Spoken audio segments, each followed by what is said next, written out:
and you're wearing your normal workwear, and when you take that colour off and that normality off, and you put on that white hospital gown and suddenly become a patient, and you're vulnerable, the unknown factor at this point.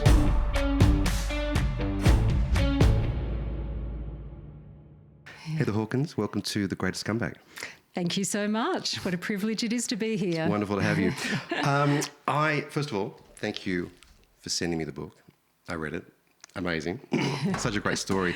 But the first thing I wanted to comment on was, did it ever occur to you when you met Doug Hawkins that the addition of Hawkins to Heather makes for a great name when it comes to an adventurer? Did that ever occur to you?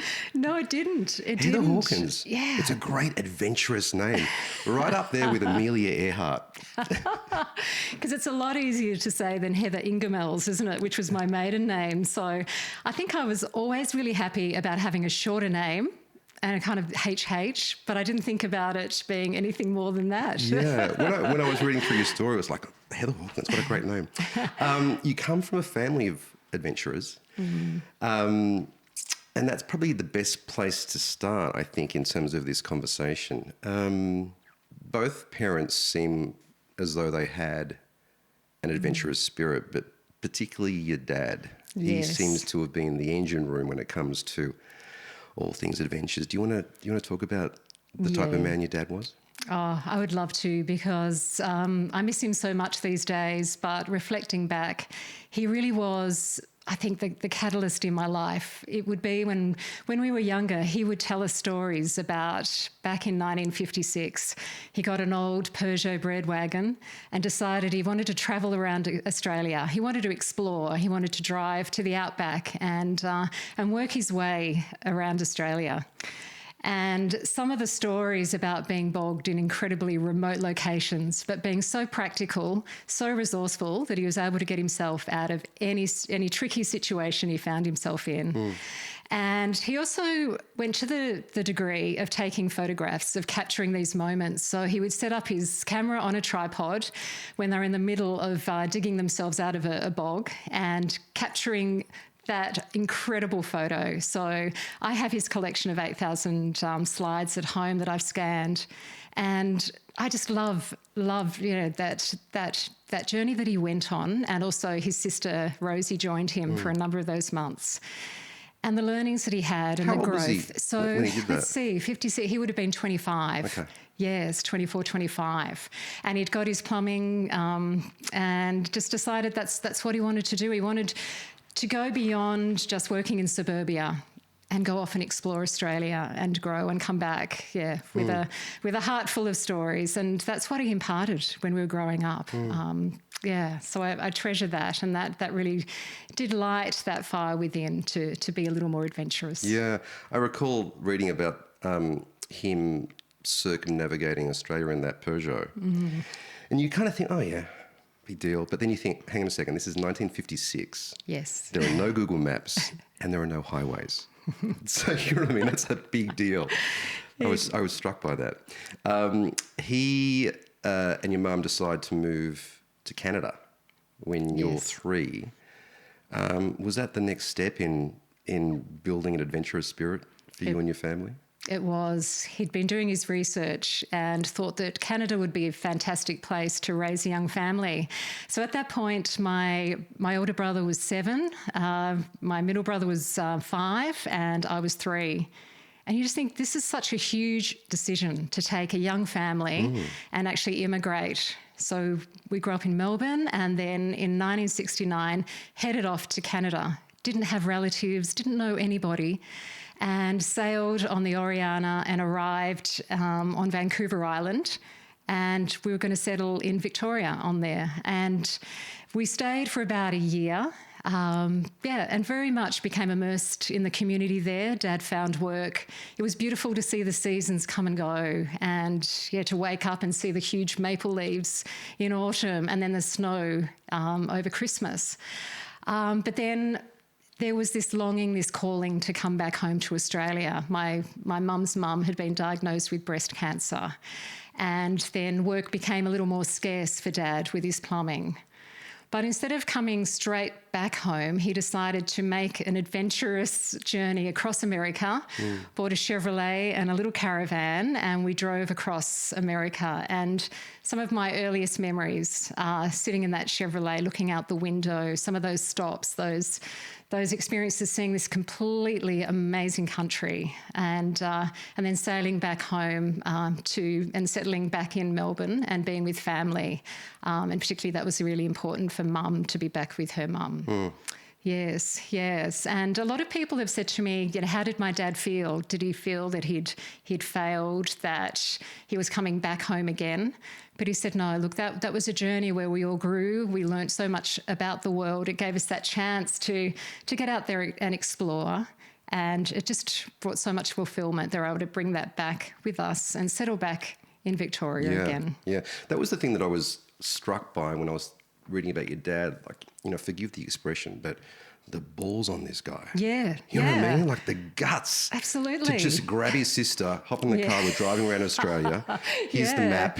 You're the navigator. And then to say to your mum, we're off to Canada. Yeah. Like these are decisions that I don't see, certainly in my network of people. How many people making those decisions? Yeah. Certainly back then when travel was so difficult and it took so long to get places, It did. And you think back, it's way before mobile phones, and you were so far away from home. And I think, a huge decision. And yet there was obviously this drive within that he was wanting to give his family opportunity to grow and be a little more connected perhaps to the bigger part of, close to America. You're in Canada, much bigger metropolis. And he wanted to go and explore the world, and he took the family with him, which is, I'm so grateful for that. I really am. Incredible. And I can imagine, when he was planning it, people would have said, why? Why are you doing this? What's the point of taking your family away from, you're comfortable, you're happy, you have family here in Australia. Why?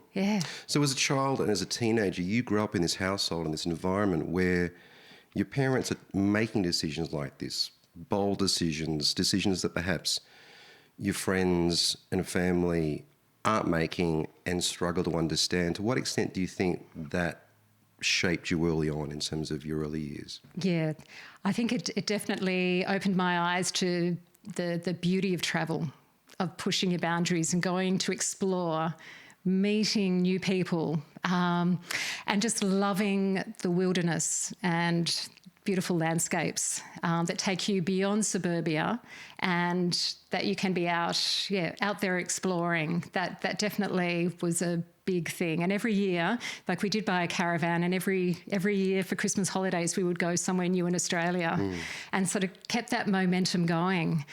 And that has definitely shaped who I am.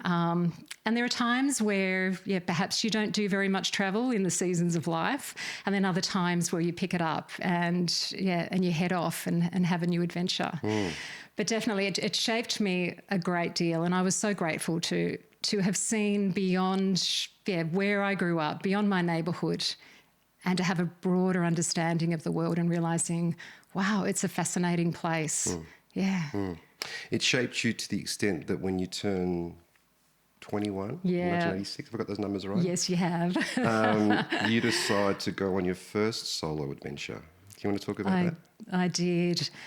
I think I wanted to get some more understanding of what it must have been like for Dad when he headed off in 1956. And it was almost like a rite of passage in our family, because my older brother Trevor had bought a motorbike and circumnavigated Australia. So I got myself a camper van, and originally I was going to be travelling with a nursing friend, but she fell madly in love and pulled out a couple of months beforehand. So I was still so keen to go. So I remember distinctly the day where I'd packed the van, Mum and Dad were in the driveway waving me goodbye. And I can imagine the push and pull of that moment. Was there a moment when you felt like bailing out of that? Yeah, I did seriously think about that, because I thought, is this a sensible thing to do? I was wanting to do it, but thinking, single woman heading off in a camper van, reading maps by myself. I was planning to go up to Alice Springs, so driving on remote roads. But there was this pull within, and a calling. It's something I really, really wanted to do. And I do remember Mum and Dad saying, look, please just drive safely, call us when you can. Don't drive at night. And do not drive at night. I read that. Remember the golden rule of the outback. And putting myself in my parents' shoes, they were probably so happy I was independent, but so worried about where this journey would take me, and hoping that I would come back safely. And there I was, heading off, getting down the driveway, turning left and into this fantastic experience as a 21-year-old. And I was so keen because I just finished my nursing and was keen to get work at the Alice Springs Hospital. That was my goal, that I would eventually arrive there after doing a bit of sightseeing through South Australia and popping in to see Uluru and then arriving in Alice Springs. Yes. And where did the adventure take you? So I worked for about 4 months in the hospital, which was fantastic. And then I had a few days off and I thought, I might head down to Uluru and go and see Katajuta. And in the back of my mind, I'd also thought, wouldn't it be fantastic if there was work available on a cattle station? That would be amazing, just to see what life would be like out there. And I'd made a few inquiries, but there was nothing available, nothing had shown up. So I thought, well, I'll keep nursing for a few more months. And then the plan had been I'd continue on to Darwin. But that afternoon, as I was packing my van to head away for those 4 days, originally I was going to pack my van, sleep, and then leave early the next morning. But I was impatient. I thought, you know what, I can get ahead of myself here. I can drive part way, stay overnight, and then that means I've got more time at Uluru and Katajuta.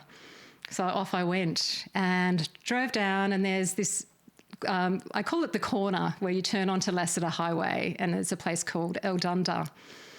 Pulled in to get petrol, and that's originally where I was going to stop. And I thought, you know, it won't take me too long to get to Uluru. I'll keep going and I'll drive really, really slowly. And I know the sun is going to be setting very soon, but I'll be careful. I'll be fine. Anyway, the sun did sink down. I was going at about 60 kilometres an hour, driving very, very carefully, and came over a rise. There was a herd of cattle on the road, slammed on the brakes, but not soon enough, and hit a steer, veered off the road into the sand on the side of the road, and the front of my camper van was crumpled. I just realised I was incredibly fortunate actually not to be badly injured. I just had a bruised knee, and where my seatbelt had locked up. And yes. How many of those moments in life have been precipitated by the words, bugger it? Well, I'll leave now. Absolutely. And all I could think of, what are my parents going to say? And as you mentioned before, they had said the golden rule is you do not drive after sunset in the outback because there are the wildlife, the livestock on the road. And I'd gone and done just that. Fortunately, the cattle station owners came out and rescued me, towed me back to the homestead, and said, look, there's your bed, we'll talk in the morning. And that is the steer that you have unfortunately killed. We'll talk about that. So a very restless night. And then, phoned Mum and Dad. They were upset, but incredibly relieved I was okay. And then I was there for a couple of days until we figured out how to get my poor van onto a road train to take back to Alice Springs for repairs. So I hung out with the family, and a conversation came up that they were looking for a governess for the next year to help teach School of the Year and to generally help out on the homestead. And I thought, wow, this situation where I thought is probably one of the worst days or nights of my life has actually turned into this incredible opportunity. And so I said yes. So I had the next year, living at Curtin Springs, learning so much, living on the land. It was in severe drought at the time, and just seeing the incredible resilience of this family, the Severin family, who had been there since the 50s. and how they kept life and soul together and managed the cattle and were developing tourism to find another income stream. And I was part of that family, and they welcomed me in. I was a fresh-faced city girl who had no idea about what it was like to live on the land. But I loved it. I grew a lot. I mean, I did miss family and friends. It did get lonely at times, but that's where you become resourceful, and you realise that what you're experiencing is something really special and precious. And I'm so grateful for that year that I had. Yeah. And I'm so glad that I have kept in contact and I have seen them again. It's always lovely to go back. And I had the opportunity, when was it, 5 years ago? 5 years ago, to go back and see Peter Severin, who was in his 90s at that stage. Oh, wow. Just to go and have a catch up, which was really special. Beautiful. The one part of the book that did strike me was, I think at some point in time you revisit a pub that your dad had gone to and left his business card on the wall. Yes. Do you want to talk about that? I thought that was such a moving little part of the story. Yes, it was at William Creek. Okay. And I remember Dad had plumbing. Yeah, it was in the days where, you'd have your very simple business card that you'd drop off to clients. And it was a blue one. And, R.C. Ingemel's Plumbing. And this pub at William Creek, whoever visited would pin their business card up on the wall. And as I was driving up in my camper van, I arrived and I thought, you know what, I wonder if Dad's card is here. Then he did tell me that he'd put his business card up there. And I looked and looked and looked, and there it was. Oh, and it was just this moment of connection. That's Dad's. And he physically pinned Must have been a thrill. That. Oh, it that was. That moment when you saw it. Yeah. It was. It was just this little taste of home, that reminder that, again, Dad's presence was still very much a part of my life as I was driving those dusty corrugations up the Udadada track. Yeah. Incredible. Yeah. You mentioned that when you were a governess living with the Severins, you spent a lot of time on your own. I want to ask you about your relationship with solitude, because as an adventurer, I would imagine that you went on to have a lot of moments that were filled with solitude. Did you start to develop an appreciation for what solitude can bring? Because these days people run from solitude, right? It's we don't want to be on our own, which I think says a lot. But was there any hint, even at that early point in your life, where you realised, as much as this feels lonely, there's a connection that I'm making with myself and nature that has value? Yes, solitude is a gift. And I think growing up being quite a shy person, that I have always sort of cherished time by myself. But when you're actually physically remote as well, that there is that experience of being comfortable with being alone. And you're not necessarily lonely, but you're having this time alone where you are with your thoughts, where you can reflect. It's almost like you can step back and look at life from afar and just enjoy your own company. And I did a lot of writing, and I even wrote some songs. I had a guitar with me. And I really cherished that, because I felt that I grew and developed, and a lot of that came from internally. It was, that self-motivation. And one thing I loved, one little habit I had every afternoon at Curtin Springs was they had an airstrip. It was just this a dirt-graded airstrip. And I would put my Walkman in, and I would go for a walk along that airstrip. And it was just this beautiful thing to do, freed from the afternoon chores. I was alone with my thoughts. I was looking out Mount Connor. It was the most beautiful, amazing, flat-topped rocky outcrop. I had that to the south, the homestead to the north. I could see the radio towers. And yet it was almost like I had this perfect runway pathway. And there I was singing songs. It just brought so much joy. and definitely made me think, well, what other plans have I got? What do I want to achieve in life? Who am I? I've come from being a city girl, thinking my career, my life is set. I'm going to be a nurse for the rest of my life. I'll travel Australia. I'll go back home. I'll pick life up there. But who am I? And what are these dreams? And maybe perhaps there might be the idea I want to go travelling overseas, go beyond Australia. Yeah, so it definitely gave me a lot of time, I think, to figure out who I was and also say yes to opportunities, not be frightened about that. Yeah, so, on the cattle station, they say, do you want to help with mustering? Oh, yeah.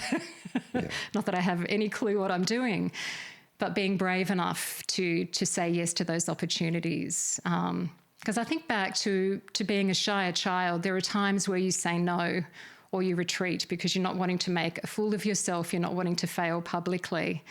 You don't have the confidence to step out and have a voice. And I think in that remote location, I did find my voice. I did find out who I was, and that gave me the courage to take the next step in life. That's interesting. Yeah. What did the next step look like? So you spend a year with the Severins. Yes. You go back to Melbourne. You are called to acting or drama. Am I getting that right? Yeah. I decided I wanted to try something different, and I knew that this would really push my comfort zone. And there was a course in drama and dance here in Sydney, and I thought, I haven't been to Sydney before, apart from catching the boat when I was 3. Why don't I see what life is like, and also going from a remote cattle station to the biggest city in Australia. Let's give that a go, and let's see how I go with acting and dancing. And I was nursing part-time to support myself through that. And that was a great year. I learnt so much, made lots of friends, loved Sydney. And I was getting towards the end of that year, and my plan was to continue travelling. And that's where I met my husband, Doug. He came in one morning to our acting class, and he was wanting to workshop a script for a short film he was making. And in he rocked with his leather jacket and his jeans and T-shirt. I thought, well, hello there. Class just got interesting. Yes. And that was the day that I'd rocked up in desert boots and shorts, and the humidity in my hair was all over the shop. And I thought, great. And I could just sense all the other girls in the class are going, well, hello. So anyway, we just hit it off from there, and that's where life changed. I mean, he was incredibly busy working on this short film that was then filmed the next year. So we didn't actually see a lot of each other. But after that, May, June, when the film was made and it premiered, and it was called The Third Wave, and it was all about AIDS education, and that was in 1989 that was released. So that was a really powerful film. And then from there, our relationship really picked up. We were engaged later that year, married in March 1990. And we settled in Sydney. Yeah, wow. So whirlwind romance, you're now in the world of film and television production. Yes. Which I imagine would have been a little different for you. What are those first years look like for you and Doug? Is there a lot of adventure, or are you just kind of getting to know each other? Yeah, getting to know each other. Yeah, buying a house. Yeah. We had our daughter Beck in 1992, so 2 years after we were married. Very much sort of getting career sorted for Doug. He was freelance at that stage, and then we actually set up our own film and video production company in 1993. Okay. That was a really big step, but it also brought stability so that Doug wasn't waiting for the phone to ring from someone else saying, hey, come and work on this project. We actually were able to develop our own projects and, have our own clients. So I was kind of hands-on to a certain degree as much as I could, with a tiny baby. And then, then we had Cal, a second child, in 95. So that was such a great learning experience for me, like as a young mum, but also learning how to do production management, office management, and also working together, being a part of Doug's growth as the producer and director. and just seeing how much he thrived and the business was growing. It was, I was so proud of him, and it was so lovely to be able to share in that growth of that business and really understanding what each other were going through. We'd get home at night knowing what type of day we'd both had and really supportive. And so that was such a fulfilling time in our life. Super busy. And then became a little easier, by the time the kids went to school. I was able to just work school hours, drop them off in the morning, pick them up in the afternoon, be a mum. So we had that business for 19 years, and it was great. Lots of fantastic projects. Sounds really like a golden age in your life. You've got this business, you're working together, you're in the same foxhole together. Yeah. And you've got these wonderful children that have entered your life. You've got these amazing parents that are still with you. Yeah. But like all stories, they never head in the same direction for too long before they take a bit of a turn. You had a fairly significant turn in your life that in many ways changed the trajectory of your story. Can we talk about that now? Yes. Yeah, we had 6 years where we had so many challenges. Like, life had gone really smoothly until then. And I think the first big challenge was my mum had a stroke in 2005, a significant one. And our family are really close, so my two brothers and I certainly helped Dad in looking after her. And then I think as we were all coping with that, I started to notice some changes with my body, that I had some abdominal swelling. I was getting really, really tired. I was 41 at that stage. And I'm so grateful for my nursing experience, because I recognised that this was not normal. At the beginning, I thought, well, perhaps this is menopause. And I wasn't exercising at all. I knew that, we were working hard, and so I thought, well, maybe I need to take a little bit of, self-care, a little bit of a step back. But the abdominal swelling continued. So that lasted probably for about 2.5 months, until one day I reached into the wardrobe and pulled out my favourite red skirt. And I'd only worn it the week before, and I went to do up the zip and I could not. And I couldn't get the waistband done up. And it was something so tangible, just simple like that made me think, you know what, I really do need to have a chat with my GP. Maybe it is something more than what I'm thinking it is. And I'd also sort of palpated from my nursing days. I remembered, to just, have that little feel. And I thought, that lower right quadrant of my abdomen felt firm, and that wash of anxiety. And I thought, okay, I'll drop the kids at school, I'll get into work, I'll phone our GP, I'll make an appointment as soon as I can. Dr. Carney had been our GP for 17 years. He said, Heather, come straight away. And got there. Doug came with me because he just really sensed that this was something significant, and it was important that he be there to support me. Dr. Carney took one look at me, listened to the signs and symptoms I was talking about, did an examination and said, I'm going to phone the radiology clinic. We'll get you in to have a CT scan today. I'm really concerned, Heather. And that moment where you arrive at a clinic and you're wearing your normal workwear, and when you take that colour off and that normality off, and you put on that white hospital gown and suddenly become a patient, and you're vulnerable, and you suddenly feel like you are faced with this sliding door moment. You're the unknown factor at this point. It was just so strong. So I had the scan. The radiologist was very quiet, and they said, look, we'll fast track your results.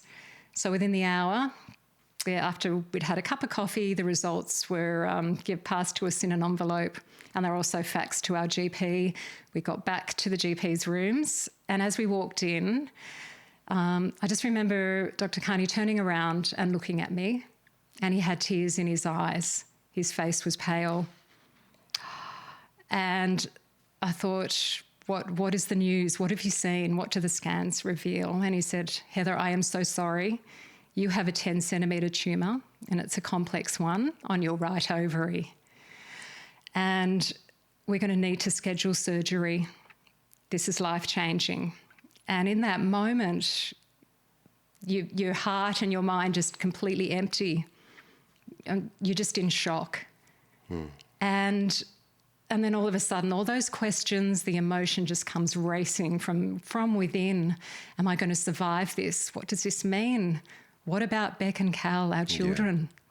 I want to be here to see them grow up. I want to be part of their life. What about our business? Who's going to be taking care of the office? Doug, how are you going to manage without me there in the office? And how are we going to cope? Yeah, I'll be changed from this. And then I thought about my parents. There was my mum who'd had the stroke. How am I going to be able to take care of her? How do I break the news to them? And I've always found when you're faced with challenging times like this, if you have practical steps that you can hold on to, that can be this anchor in the storm, that can provide a path forward, that helps you navigate. It is just makes a huge difference. So I said to the doctor, okay, what's our first step? And he said, I'm going to pick up the phone and refer you straight away to a gynecological surgeon. We need to get this tumour removed as soon as possible. I have no idea if it's spread, but we can't talk about that now. Let's just face that one step at a time. So he called Dr. Bradbury, and Dr. Bradbury was my obstetrician who had delivered Beck and Cal. I had this familiar, trusted, wonderful person, and I knew he was skilled, and I knew that he would look after me incredibly. So 10 days later, I arrived at St Vincent's Hospital, prepped for surgery, and said goodbye to the kids and to Doug. And I remember being on the hospital trolley and somebody's tears dripped down. And I remember saying, I will see you soon. I won't be long. We'll get through this. And also, just before Dr. Bradbury prepared himself for surgery, he came and he said, Heather, look, we've walked into a storm, but I'll get you through this. And I'll be with you all the way. And little did he know, as a kid, I used to be frightened of storms. And I thought, this is a big storm, but I'm trusting everything's going to be okay. And I have to hold on to hope. I can't lose hope. And I'm going to just do everything I can to survive this. Incredibly, when they opened me up, my tumour had grown to be 18.5 centimetres. It was huge. It was complex. It was pushing my bowel and my uterus. Do you know what it weighed? It weighed 1.25 kilograms. Okay, wow. Yeah, it was called an immature teratoma. But incredibly, it was contained within the walls of a cyst, a barrier. And because of that had prevented it spreading to my abdomen. It had not got into my lymph. It was stage 1, even though the size of it. Yeah, absolute miracle, honestly. So I had a total hysterectomy as well, and then recovered. I was pretty sore for a few days, but all I wanted to do was to be back and be normal again. That was my goal. I just want to be back at work, being a mum. I want to catch up with my parents. I just want to be Heather again, and I didn't think beyond that. And we kind of held our breath until we got the pathology back, and that showed it was all clear. Now, the incredible thing is, normally when you are diagnosed with cancer, the next stage after surgery is that you go onto a round of chemo, and that was the conventional treatment.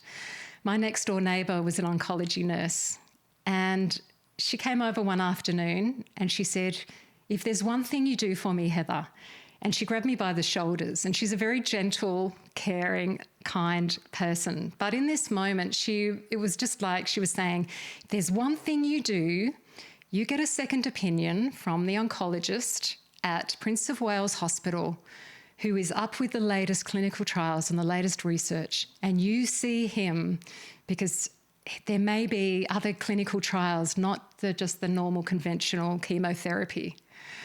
And there was just something so compelling that I thought, well, okay. And I've never ever sought a second opinion up until that point. So I got an appointment, and it just so happened there was a new treatment plan, and it was called a surveillance program.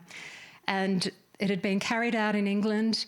It was just being rolled out in Australia, and I was one of the first patients to be put onto this surveillance program, which was you go in, and every 2 weeks to begin with, and it lasts for 5 years, you go in and you have your regular blood tests for tumour markers, you have a physical examination, you have a scan, and you follow that pathway with the backup that if anything does show up, you start chemo immediately. And I thought, being a part of this would actually, pay it forward. It would help develop and establish this program here in Australia. And so that's the pathway I took. And I'll be forever grateful to our neighbour Jo for being so firm with me. And that was certainly a journey going through that, going back for regular blood tests and scans, because it put me back into that ovarian cancer space, feeling like a patient again, sitting on the edge of my chair, waiting for results. Yeah. But every time stepping back out into the sunshine and picking up normal life again, and then back into the waiting room, meeting other women, seeing the statistics play out around me. Because currently only 49% of women who are diagnosed with ovarian cancer survive beyond 5 years. I've lost many friends, and that's confronting. And there are times, your heart breaks, and you do feel survivor guilt, and you're just thinking, well, what can I do to change those statistics? What can I do to give back? It was certainly a huge turning point in my life, in my family's life. And I will be forever changed because of it. But it was an incredible catalyst, that it's become. How are your children dealing with this? Because, like Cal's in year 6 and Beck's in year 9, high school. Like coming home from school one day and finding out that mum is seriously ill, that's a big deal. It is. It is one of the hardest conversations that I've ever had. And I remember driving home from the doctors, talking to Doug about how are we going to break the news. We want to share with them. We want to have them involved, but I don't want them being too upset or too impacted. So I thought, if I can sort of manage my emotions and explain things in a practical way and say, look, we're having surgery, we have a plan in place, come to the hospital and be there when I go into surgery, be there when I come out, that they're feeling that they're a part of it all and their imagination is not sort of taking them off to scary places. It was really hard telling them, and I did get emotional. Both Doug and I did get emotional. But as a family, it meant that we went through it, we navigated it together. And I think that was a real learning, because I remember when I was growing up, if anything happened, perhaps, the death of a relative or things went wrong, I was very much shielded from that when I was much younger. And I didn't know how to cope with grief. But by involving the kids in challenging situations early on, I think it's really helped them grow. And it certainly, strengthened our bond as a family, that we did get through those really challenging days together. How did you deal with the fear? There would have been a lot of fear. Yes. I think I just went into that practical mode. And at night, when you do wake up in the middle of the night, I know that I did have times, your heart would race, and particularly in that time from diagnosis before surgery, you're aware the tumour is inside and it's growing, and you're just wanting that date of surgery to arrive. That is a hard space to be living in, and I'm grateful that it was only 10 days I had to be in that space. But it's like holding on to the power of hope and never letting go of that. And I think I definitely seen that play out in my parents, and definitely when my mum had her stroke, that she worked so hard to learn how to walk and to try and talk again, and she never gave up. And I think that definitely strengthened my resolve in facing my situation. Yeah. How do you feel? I mean, you've gone on to become an advocate for ovarian cancer. How do you feel when you hear CA125 brought up? Yeah. Do you want to talk? Do you want to explain what that is? Yeah, CA125 is a tumour marker. And so if you have raised levels, then that indicates, yes, that there is a tumour, or perhaps it can also be linked to endometriosis. But when you do hear that those levels are raised, your heart races. And I'd never heard those words before, and now they've become such a yardstick in my life. Yeah, a measure, a gauge, and each time I would go back and say, what are my levels? Yeah, and they are normal. So yeah, very much I find that is a big defining part of my life. Yeah, CA125, who would have thought? Yeah. 2 letters and 3 numbers. Yeah. Because I think the other thing that strikes me too is that you talked about interacting with other women with the same illness, knowing that you're stage 1 and seeing women that are stage 2, 3, 4, that would be tricky. Because not only are you, I would imagine, trying to hold space for them, but you're also getting a window into what this could be for you. Yes, very, very much. And I would walk into the waiting room and it would be filled with women who had lost their hair, who were unwell, who could barely walk, who had travelled from rural areas to be into the city. Yeah, just, their life was on hold, and they were fighting for their lives.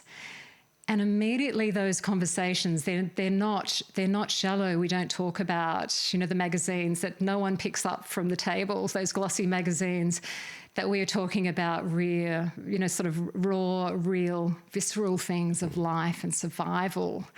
And how is the future looking? And women whose goal was to survive another month. I mean, that is so confronting. And yes, I would look at them, and my heart would just break, and I just wish that there was more that I could do, as opposed to just talking. And that has been such a driver for me to think that I want to get out there and be an advocate, and I want to raise funds to help other people. So I raise funds for Ovarian Cancer Australia, and they fund support nurses, they fund research, and they're very much the people that you pick up the phone and talk to them after you've received your diagnosis, and they guide you through. They are guardian angels. And so that has brought so much purpose for me to want to bring some stability and hope and change. Yeah. Just before we sat down to record the podcast, we were talking about life crises and the ability to reframe them.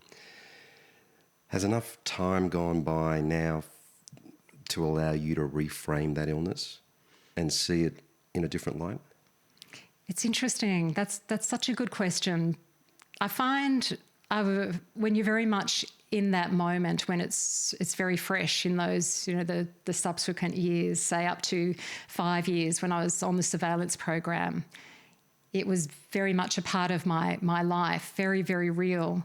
But I still find that I get incredibly emotional, and that's always heightened when it comes back for my annual checkup.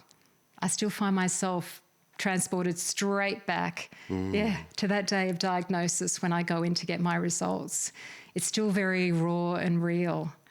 And it's interesting, for the rest of the time, I have reframed it, but I know that it's changed me. But it's changed me in ways that I think I've grown, and it's interesting when you use the word, am I grateful for it? I think because of it, I'm a very different person. I'm far more fulfilled. I found more purpose in life. I want to give back. I've realised the preciousness of life so much more. Certainly I was wanting to get out and explore the world, but I think now there is still that, but there's also that desire to explore ourselves as people, as human beings, living together, cherishing family, the richness of life and people. Yeah. It's definitely opened me up, and it's pushed me out of my comfort zone that I think I was just living in beforehand. Yeah, to a large degree. To what extent do you think your adventurous spirit helped you overcome that illness? Yeah, it did. It did. Because it made me think, you know what, as I recover now, I want to have more adventures with my family.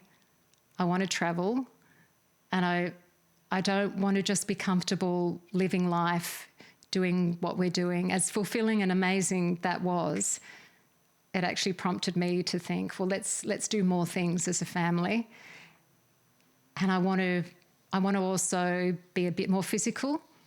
I want to give things a go and try new things. So that definitely gave me that nudge to get back in touch with it again. It had been buried, and I guess it was coming out in other ways, starting the business, raising a family. But the desire to become physical and feel stronger and a little more adventurous, that was definitely given a big nudge as I recovered. 2 years after your surgery, you decide to try and get yourself Lifesavers bronze medallion. What was that like? Oh my goodness. I was not an ocean swimmer by any means. My idea of going for a swim at the beach was standing up to my knees in the waves, and if a big wave came, I was out of there. I'm terrified of sharks. Yeah. I'm right at the edge of the beach. So when a few mums from the Nippers Club said, hey, I'm going to get my bronze, do you want to do it, Heather? I thought, you know what? My oncologist had actually said that I should get a little fitter, that would be a really good thing for mental, emotional health. And if I would have a recurrence, then physically I would be better at dealing with it. So I thought, you know what? I will give this a go. And I was unbelievably out of my comfort zone. You have to do a 400-metre qualifying swim. And I started out doing freestyle, got to about 100 metres, started doing side stroke. I was so breathless. And I honestly thought it was like swimming to New Zealand.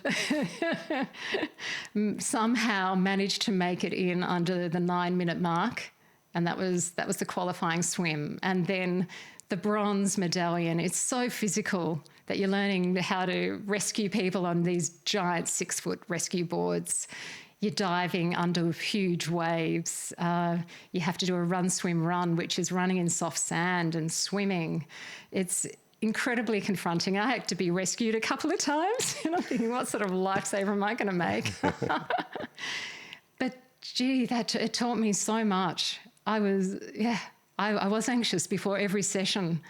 Then in the pit of your stomach, you're feeling sick. But each time I would get back to shore, I would learn a new skill. I go, good on me. I actually survived that. I've grown. I've learned how to do these things, and I'm okay. And it was such an eye opener. Being uncomfortable, but learning you can be comfortable in that space. Yeah. And putting myself out there, potentially to fail.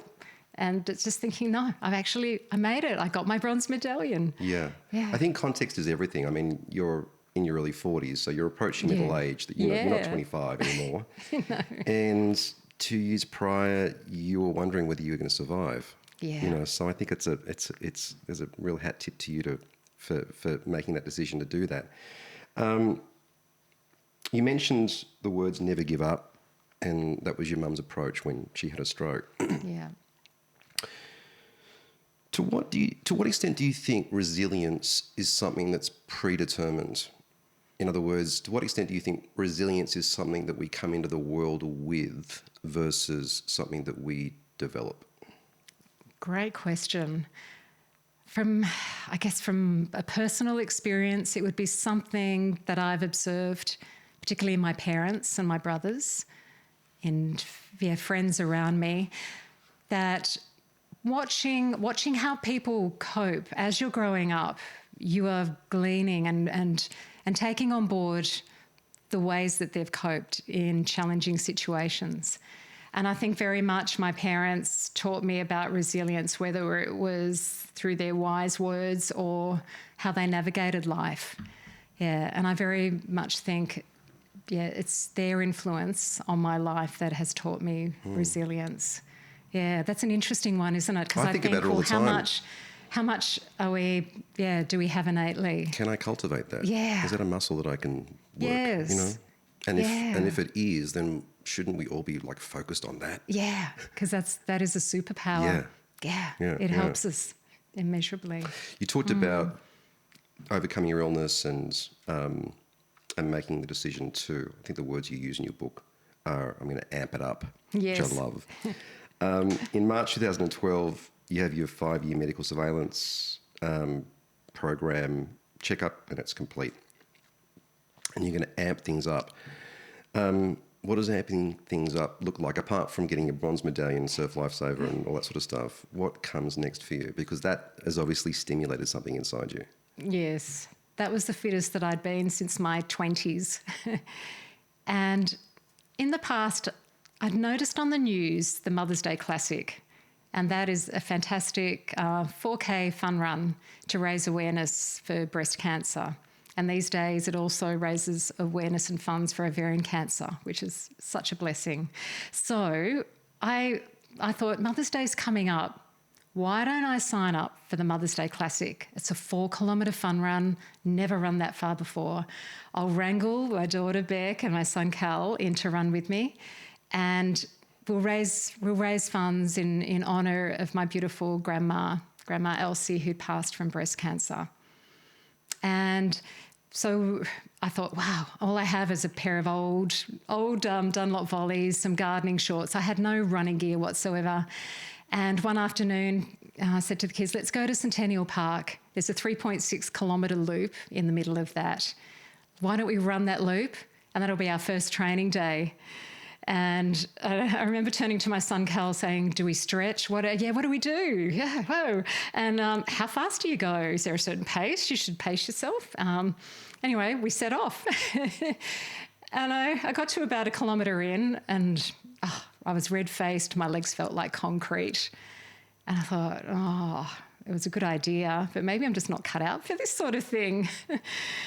And then I thought, well, I'll persevere. I saw a water bubble. I thought, this is a great excuse. I can just stop, catch my breath, had a drink, sat down on a sandstone block. And I thought, in life, we are faced with decisions. I thought, this is tough. I'm not really enjoying this, but I've signed up for it. And I'm going to see it through. I'm going to train in the time that we have, and I'm going to stand at that start line with Beck and Cal either side, and I'm going to run this 4K. And so we finished that training run. I went to Rebel Sport and bought some running shoes, some pink shorts and a T-shirt, and trained diligently. And got to the start line on that Mother's Day, and I thought, instead of coffee and croissants in bed, here I am. And I'm going to have a great run. And it did end up being another life-changing experience, because as we were up to about the halfway mark, we were coming around Mrs. Macquarie's chair. The harbour just looked spectacular. The sun was out. I was loving running. I just felt so elated and light on my feet. And I thought, you know what? Today's not the only day that I run. And when I cross that finish line, it's not the end. It's actually the very beginning. I think I found something that I really love to do, and it's got purpose tied in with it. It's got family. I'm going to sign up for something that's even longer than this. And it was just this light bulb moment in life that a simple decision had suddenly put me onto this brand new pathway. Incredible. How long was it between you discovering running until you ran your first marathon? So that was about 1.5 years. Yeah, it was September the next year. That's not a long time. No. So I'd gone from the 4K to the city to surf in the August, a half marathon in the September in 2012. Did a couple more half marathons in 2013, and then did the Sydney Marathon in September 2013. And what are you looking for? You're just looking for more and more evidence? that you can do these runs and set goals and achieve them. That's the thing that's driving you towards believing that you can do a marathon, right? Yes, it is. And enjoying that next step up, going further, working out the training strategy, seeing how my body's coping. It was learning to trust my body again after feeling that it had let me down, having cancer, and I wanted to feel strong again. It's almost like pushing back and regaining who I was and being back, achieving things physically and trying something brand new that kept pushing the boundaries. And it also gave me the opportunity for that very first marathon. I ran it in honour of my mum and dad because dad had passed away as well. So it gave me that chance to feel like I was continuing their legacy as an adventurous spirit, getting out there as a 45-year-old mum, giving it a go. Yeah, incredible. Yeah. But that love of running finds a deep hook in you. Oh, yes. And so your love of running and interest in running marathons extends to far-flung places. And you decide to do the North Pole Marathon. What was it about the North Pole Marathon that spoke to you? Why did you want to run on ice?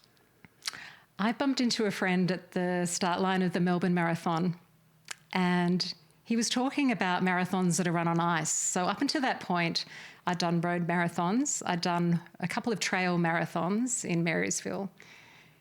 And there was just something about this idea of running on ice in an extreme location. I thought that combines two things that are so meaningful and would bring me so much joy: running, but going to have an adventure. And after the Melbourne Marathon, I very quickly hopped on my laptop and Googled marathons run on ice and up popped the North Pole Marathon. And I thought, what? You can run a marathon at the geographic North Pole? And I was turning 50 and it was also our wedding anniversary. And I thought by combining travel over to Europe, I could then go up to Norway and then join the other race competitors and fly to the geographic North Pole and run on an ice floe, run 42.195 kilometres on an ice floe, and have this moment in life where I felt like I was really busting out and really just finding that adventurous spirit in that purest form of doing something just so unbelievable that I'd never attempted before. But just that desire and that pull to go and do this. And I'd never run in snow. I'd never been a skier, really. How did you train for it? So funny thing is, living at Coogee, we have the beach there, and soft sand is very much like the texture of snow. Because I kind of weighed up getting, hiring an industrial freezer and putting a treadmill in there. But I'm not great on treadmills. So I thought, I'll pivot and I'll train in the soft sand on Coogee Beach. I'll train at Centennial Park, back to that same place where I'd trained for the 4K run. And I'll buy myself some really good thermals, a balaclava, ski goggles, Gore-Tex jacket, buy all that really warm gear, and just hope that I can run comfortably in it and hope that would be warm enough because we were told, the temperatures can be pretty extreme. And and so all the race competitors arrived in Longyearbyen in Svalbard. There were 44 of us from all around the world, incredible runners, people who live in Europe, so they trained in the snow. And I remember looking around the group going, wow, what a fascinating mix of people. And I'm just going to go and have an adventure. And I want to come back with all my fingers and toes. And I still remember walking across the tarmac and Doug was there waving me goodbye as I hopped on the old Antonov aircraft that would take us up to the North Pole. And he was saying, go on, Heather. Go on, you Arctic shadow, you. Come back safely. Go and have the time of your life. I'm really proud of you. And, and off we flew. And, a few hours later we were landing on the ice. And it's just so different to, normally when you're disembarking a plane, that we were putting on our huge, puffer jackets, our ski goggles, and the door of the cabin was opened, the ladder was put down, and we all bundled out onto the ice. And if you scrape the surface away, the ice, sort of the snowy surface, you can see the translucent blue of the frozen ocean. It's just that moment where you realise there is no land beneath us. I'm at the North Pole and it's really cold. Yeah. And I'm going to run a race. I'm going to run a marathon here. What am I thinking? But wow, I was just so alive and thought, what a gift to be able to be here. Incredible. You say there were 44 other runners there. I was sitting here thinking, how many of them were over 50 and how many of them had survived cancer? Yeah. So, you know what I mean? Like, I think you're in an elite, without saying that, you're in an elite, you were an elite group. How long did that take you, by the way? It took me 6 hours, 57 minutes, and I think it's like 53 seconds, something along those lines. A lot longer than a normal road marathon. Yeah. And how did you sweat? What happened to your sweat and the condensation from your breath? What was that? See, this is the thing you have to manage. Yeah, it's not just physically running 42 Ks. You have to manage your core temperature, because if you get too hot, you sweat. And then that can freeze because the wind is blowing. And it was minus 26 to begin with, but the weather changed. It ended up being minus 41 as the race went on. And we had heard stories that in the past people had sweated and then that had frozen as a sheet of ice around their core, and that got hypothermia. So you're very mindful not to get too hot, but then you're not wanting to cool down, to get too cold either. And you're managing your extremities. You've got your great big mitts on. You have your trail runners on, which are a size too big. So you've got your great big thick merino wool trekking socks on. And you have to keep moving so you're not standing still for the cold to come up through the soles of your shoes. So you're thinking about all of this. You're managing your race nutrition, managing your mindset, because it's challenging. It is quite deep snow, that snowy layer on top. And it was a 3.8 kilometre loop. So you can imagine after the first few loops, it's really chopped up underfoot. And there are cracks appearing because it is an ice flow and it is shifting. It drifted 6 kilometres in the time that we spent running the race. It had drifted. Which is quite incredible. And also there are strategically placed marksmen just in case polar bears come wandering onto the course. So it's all these things you're mindful about, and you're following the course with these tiny black little flags that are flapping in the breeze, and they are your lights of your runway that you're following. And there is a heated aid tent, and that they had medics in there so they could keep an eye on us all, and you could defrost your balaclava because your breath, it does ice up on the outside and becomes stiff, and you're needing to make sure no amount of skin is showing because you very quickly get frostbite. Wow. Yeah. In 2016 you do the World Marathon Challenge. Yes. Can we talk about that? Yes. How does that come about? Yeah, so again, it was a step up.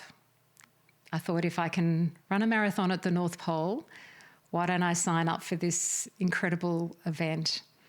And so that's 7 marathons on 7 continents in 7 days. So no time zones are taken into consideration. You have 168 hours to run those 7 marathons. So that's 268 kilometres on the different continents.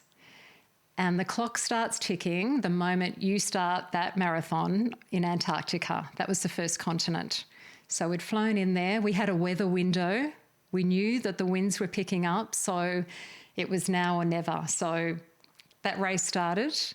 That was easier than the North Pole. It wasn't as cold. It was much firmer underfoot because it's on land.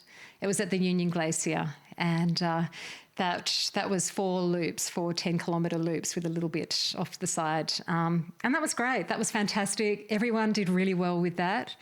I had a little bit of gastro, but managed to get through. and caught the plane out before the weather changed, flew back to Chile, and then we ran the second marathon at Punta Arenas. So that was the South American continent. The volcano marathon. So that was I went back to do that one in subsequent years. This was was the one on the coastline. But the winds were so strong that our flight was actually delayed. And you can imagine normally going, oh, what an inconvenience. But we were relying on getting our connecting flight to Santiago to be able to get to Miami, our third marathon, in time. Yeah, the clock was ticking. So the stress levels were up. Fortunately, we took off, made our connecting flight, arrived in Miami, 3 a.m. in the morning, changed in the terminal airport, the airport You're bathrooms. recovering from a marathon on the plane. Yeah. So we've got 2 marathons under our belt in such short time. As we were going through security in Miami, my fingerprints wouldn't scan. And the rest of the group went through. And so I was taken to the side and I could feel the stress levels going up. I thought, I have little sachets of white electrolyte powder in my bag that I'd packed, itemised for each marathon. I've got several flights, quick succession. I'm going to look so dodgy. What if I get hauled off to interrogation? What if I'm going to miss the rest of the races? Oh, I remember being so anxious, thinking, no, stay calm. Do not look like you're anxious. Do not look like you've got anything to hide. Fortunately, I was able to explain myself, and with a laugh, they let me go. I could pick up my luggage, join the group, made it in time to run that third marathon in Miami. And that was fantastic. That was run along the beachfront, watching Miami wake up. And the next thing we knew, boom, we're on the plane again, heading to Madrid, running in a beautiful park. And that was a lovely location, but it did have a gentle rise in the middle. And you can imagine at that point in time, we're really tired. It's marathon number 4. It felt like we were climbing Mount Everest every time we ran back up that loop to climb up that very small rise. I think that was the hardest marathon of all for me, because I actually tripped over just before the finish line, just lost concentration there for a minute, hit the deck, grazed my elbows, hands, knees, winded myself. And I just started, I think all the emotion, the intensity, the pressure I'd put on myself being a part of that event just came welling up from within. And sitting on the bus, heading to the airport, knowing that within 5 hours we would be starting our next marathon in Marrakesh in Morocco, just sobbing and thinking, well, I'll get to the start line, I'll give it my best shot. I'm just feeling pretty flat. I'm going to have to really dig deep to get through this next one. But I thought, I'm not going to give up. And incredibly, at the start line of Marrakesh, I thought, I'm going to put the Bee Gees on. I'm going to play their song, Staying Alive. I'm going to celebrate being alive. And I'm going to run this race with a whole lot of emotion. And that actually ended up being one of my favourite races. I mean, we started at midnight. It was dark. The city square where we ran was empty. It was very much an internal race where you're needing to look within to keep your legs going. You know, you're so tired. I was sore. But I cried for most of that marathon. It was just this realisation where her life had taken me to this point, and the power of those tears, just propelled me through. It was a really precious, incredible race. And got to the finish line of that and just felt so strong and so ready to run those final 2 marathons, the next one in Dubai and the final one in Sydney, which started at 11:30 on a Friday night, and it was run along the promenade at Manly, between Manly Surf Club and Freshwater. So it meant family, friends. My brothers flew in, one from Alice Springs, one from Melbourne, had their support, and they supported all the other competitors as well. And as I was running along, I'd find friends on the park bench with signs going, "Go Heather," in the middle of the night. It was just such a beautiful way to finish that race. And everybody made it before the cut-off time, which was 8 a.m. next morning. It It was joyous. It was phenomenal. And I was so glad that there are not 8 continents Yeah. in this planet of ours. Yeah. That was a huge one. And just that introduction to running much longer distances than a standalone marathon, of the power of mindset and how you can keep going even when your body does get really tired. Yeah, that you are able to keep going when you've got that will inside. Would you say that's your best asset, like your mindset, your strength of mind? I've come to realise that. Yes. Yeah, because in subsequent years, it's definitely been the thing that's kept me going, kept me calm, that I've been able to figure out ways, you know, in a point of time where you're thinking, I'm not sure which way to go or how I can even cope with this, but that inner voice that just says, no, just take that next step. We're going to find a way through. We'll figure it out. Yeah, and it's powerful, and it can just be a simple, repetitive mantra that you repeat over and over again. Yeah, it can be counting to 20. Yeah, at times I've resorted to that. I've counted to 20 and thought I'll reassess when I get to 20 steps along. Yeah. Interesting. Yes. The adventures continue for you. You do the Great Himalaya Trail with Beck and Cal in 2016. Yes. And then in the same year, you do the Volcano Marathon? So that's the next year. Yes. In Chile. Yeah. What's the next adventure for you? There seems to be so many things. Have I missed any? There's been a few since then, because the book finishes in 2017, right? It does, yeah. So from there, I've gone on to running multi-stage ultras. So there's an incredible race. So in 2018, after doing the Volcano Marathon, I'd been thinking about the Marathon des Sables. And I love the byline for that one. It's the toughest foot race in the world. And I thought, Got my attention. Okay, hello, what's this one involve? And it's 250 kilometres in 7 days in the Sahara Desert in Morocco. But the next difference is that you actually carry all your own food, your clothes, your sleeping gear. Wow. They provide the bivouac, the Bedouin tents each night. So you run, say, 30 Ks through the sand dunes and arrive at that set-up camp, and they provide water and checkpoints along the way. But it was almost like this new form of running and racing, that you're a lot more self-management, you know, choosing what foods to take, how much gear. And then in the lead up to the race, I remember watching a video on YouTube, and there was a guy cutting all the excess packaging off his food, or cutting some of the excess straps on his backpack. And I'm thinking, oh, gee, that's a bit excessive. What did I end up doing? Just that. And I remember putting it all on the kitchen scales thinking, hey, I've saved 13 grams here. Yeah, it comes down to that you're wanting to limit the weight, because, you know, that's going to be key. Yeah, and it does. And that race is incredible. You run an overnight stage, an 87-kilometre stage through the night, and the stars in the desert are just phenomenal. It's so hot during the day, extremely cold during the night.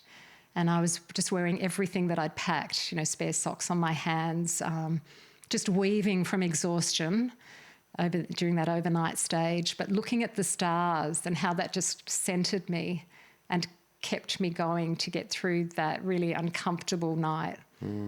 Yeah, that was really powerful. And then that gave me the courage to sign up for this incredible race called the Track.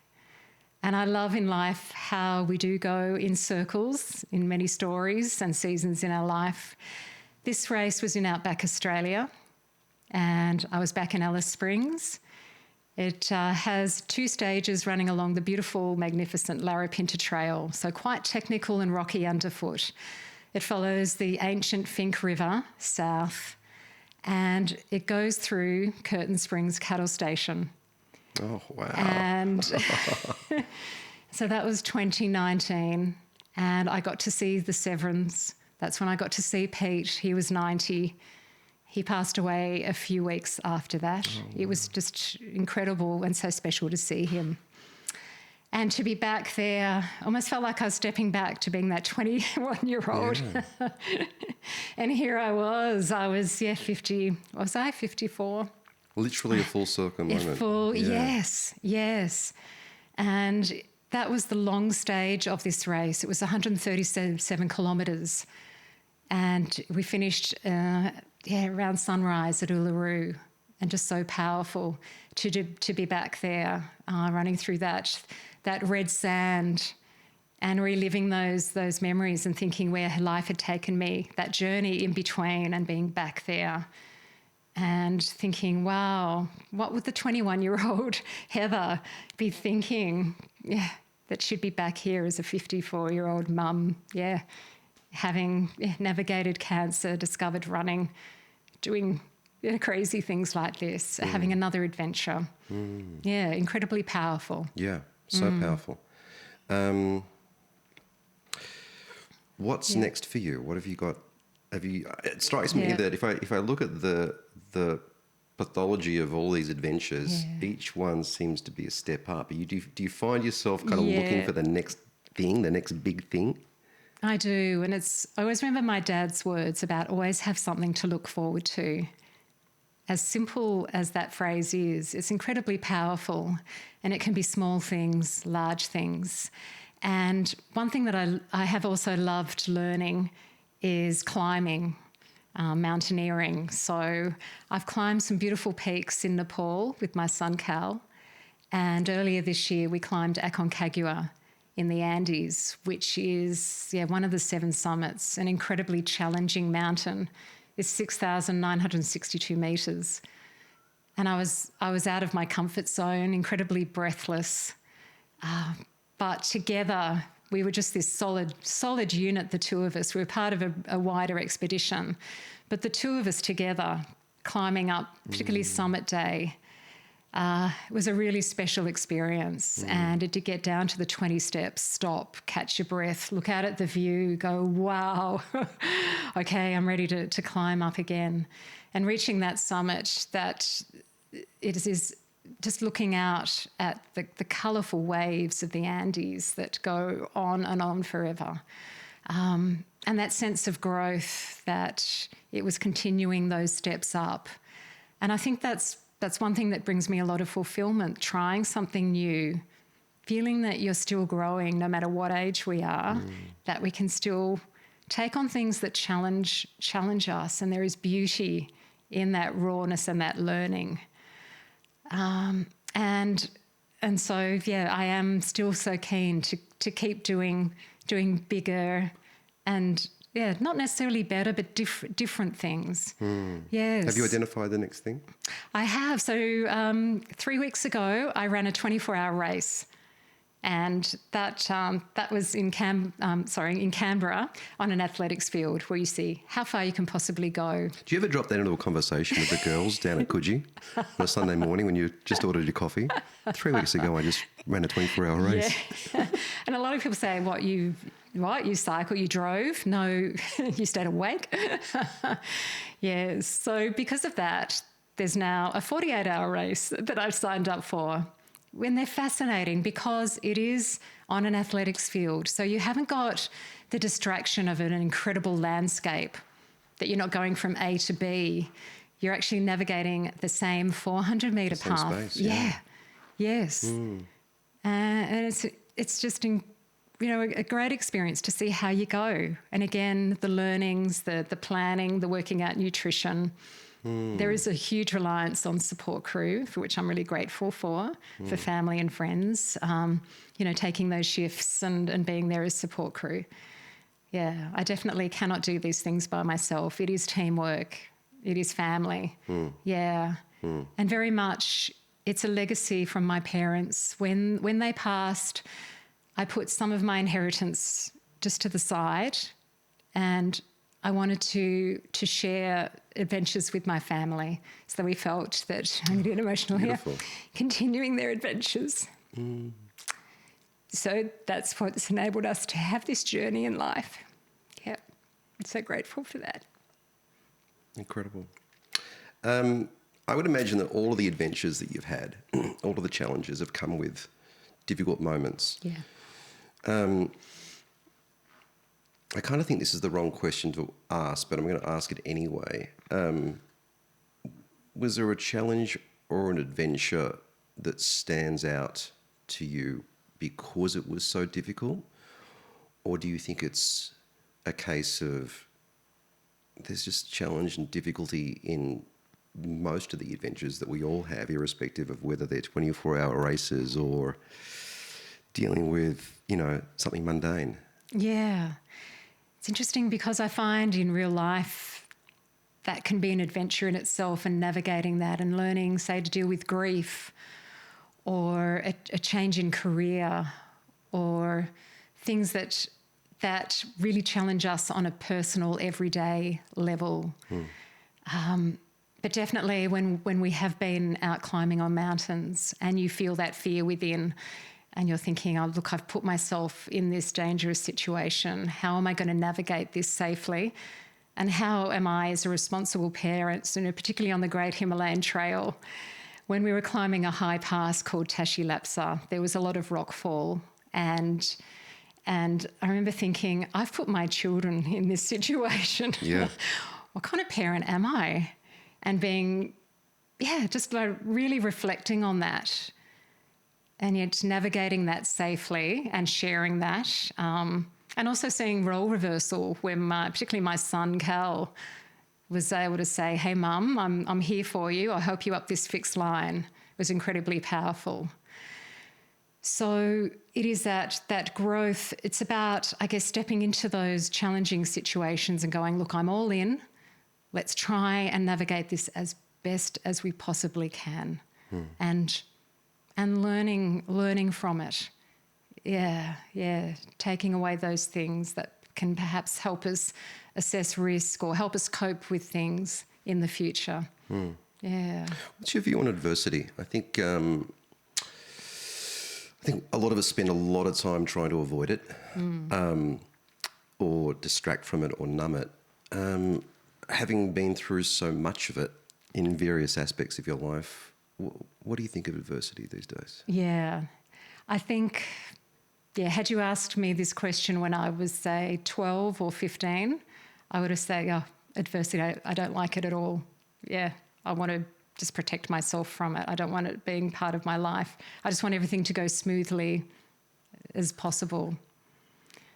But I realised in those really challenging times in life that as you're thinking, how am I going to get through this?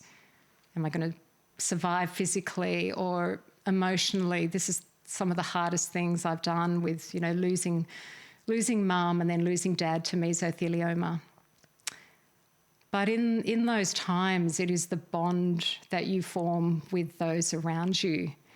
And I remember bringing the family together as, like, for example, when we were nursing dad in his final days with mesothelioma. We were all in Melbourne. We were there as a family, keeping our promise that we would look after him, that he could pass at home, and involving my daughter and son and Doug. And that was incredibly powerful because it helped to normalise grief, normalise the passing, and that as a family that we could be there for each other to cope with this incredibly difficult time, and reaching out when you are feeling overwhelmed. And having that person, that wingman, that wingwoman with you, navigating it. And that intense growth that then comes from that situation. And I think that has helped equip me for the next difficult situation. I mean, it doesn't fully prepare me. Every situation is different. But it helps me to be stronger, helps me to hold on to hope, helps me to find the words to decide what to do when I am confronted.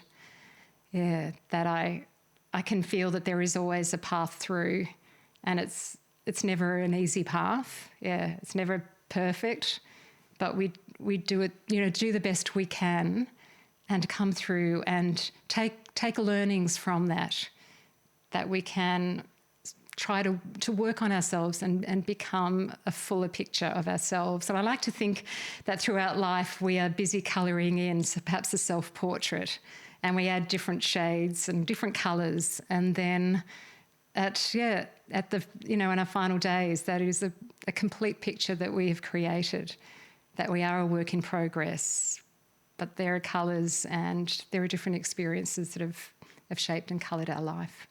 We are a work in progress, aren't we? Yeah, we are. It really feels that way. And it feels like we're probably at the end of our conversation. Heather, I've really enjoyed this conversation. I loved your book. I've enjoyed getting to know you. I guess the most appropriate last question, I think, or certainly it feels that way to me, is what do you want people to know about ovarian cancer, particularly women? Maybe they're in the early stages of being diagnosed. What comes to mind for you in terms of helpful tips or advice? Yeah.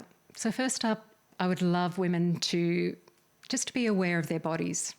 So if they do notice any changes, to pick up the phone and call their doctor or talk to a trusted medical person about it, not put things off. So be aware of abdominal bloating, fatigue, urinary frequency, feeling full after eating only a small amount, and being proactive. If you're not taken seriously, find someone who will. Go for that second opinion. Yes, look after yourself, and I think hold on to hope, and definitely link in with Ovarian Cancer Australia. Incredible support that they have. Amazing support nurses. They have a lot of information. They have a resilience kit, which helps to guide you step by step from diagnosis, what it's like facing surgery, what to expect. Yes, and the support that's available. And primarily know that you are not alone. Yeah, that's great advice. How do people get in touch with you and how do people buy this book? Yeah, so that probably a good way to get in touch is on socials. So, on Instagram and, Facebook, LinkedIn. So for the book, it's available as an ebook or an Audible book with Audible. Hard copies have sold out at the moment, unfortunately. Did you read the Audible? So yes, I did. Oh, there you go. Which is an incredible challenge, a huge privilege, because you have to actually audition for it. It's not a given. That. Really? And I remember auditioning thinking, oh, no, what if I don't get it? But so it's a great experience, a really emotional experience. Yeah. I do cry, but really powerful and a privilege, to be able to read those words. I'd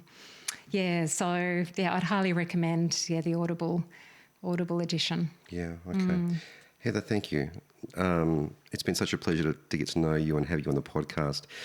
Your story is so inspiring, and the reason I think it's inspiring is because you demonstrate that adventure can be had in both halves of our lives. It's not just a thing that we do as younger people, it's something that we can embrace and move towards in the second half of our life. And I think you're a wonderful example of that. And you're a great invitation for people to consider their own lives and the types of adventures that they might find themselves called to. So thank you for coming on the podcast and talking about your story. Oh, thank you so much, Luke. It's just meant the world to be able to talk so openly and honestly.